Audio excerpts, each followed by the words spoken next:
Benvenuto su Heavy Metal Heaven. Oggi abbiamo il piacere di ospitare una versione più tamarra, ma a suo modo eccellente, dei Rammstein.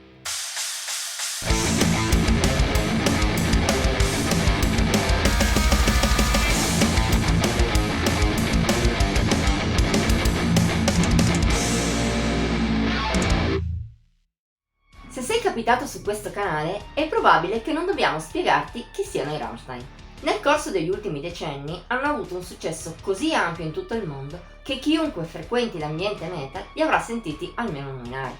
Visto che i tedeschi suonano uno stile particolare e di facile riconoscibilità, è naturale che nel mondo siano sorte diverse band che si sono ispirate molto a loro, quando non sono arrivate a copiarli, il che però non è sempre un male, come dimostrano gli Aswut.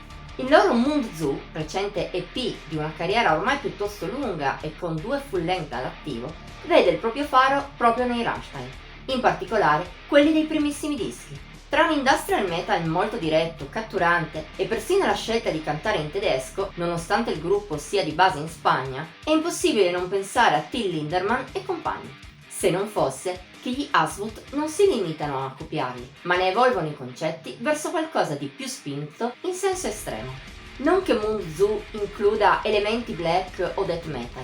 A eccezione del cantato di Daniel N.Q, a tratti vicino al growl, non c'è nulla di questi generi nel suono degli iberici, che invece puntano a rendere la propria musica più oscura e anche più vicino all'elettronica da cui l'industrial metal attinge. Non sono soltanto la maggior concentrazione di synth o il beat programmato che sostituisce la batteria, più che altro gli Aswut vanno a pescare anche in altre branche rispetto alle solite.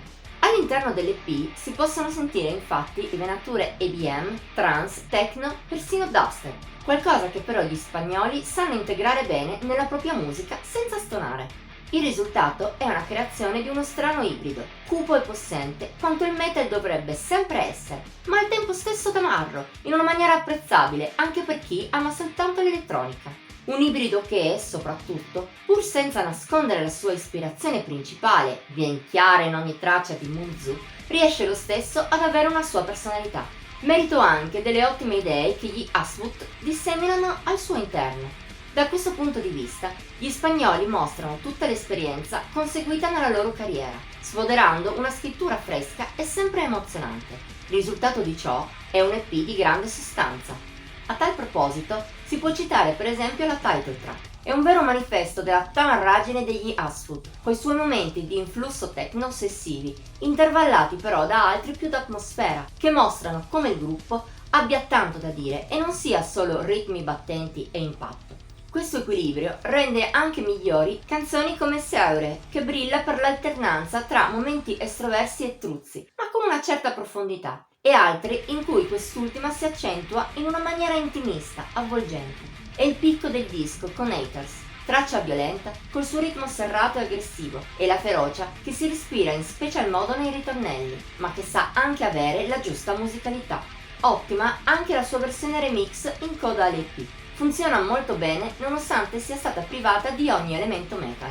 Arrivati a questo punto non è che ci sia molto altro da dire. Come avrai capito, Mund Zu si rivela un piccolo gioiellino, divertente all'estremo per chi ama l'industrial metal più pompato e moderno. Non farti quindi scoraggiare dal fatto che gli Aswut si ispirino così tanto ai Rammstein.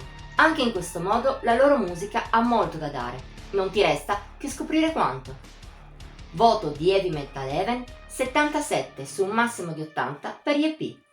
Anche per oggi finiamo qui. Se hai apprezzato questo video, metti il like, condividilo e commentalo. Puoi anche iscriverti al canale e cliccare sulla campanellina per rimanere sempre aggiornato sui nostri nuovi video. Ti invitiamo inoltre a seguirci sui nostri social, Facebook, Instagram e Pinterest. Trovi i link qui sotto in descrizione. Ci vediamo la prossima volta!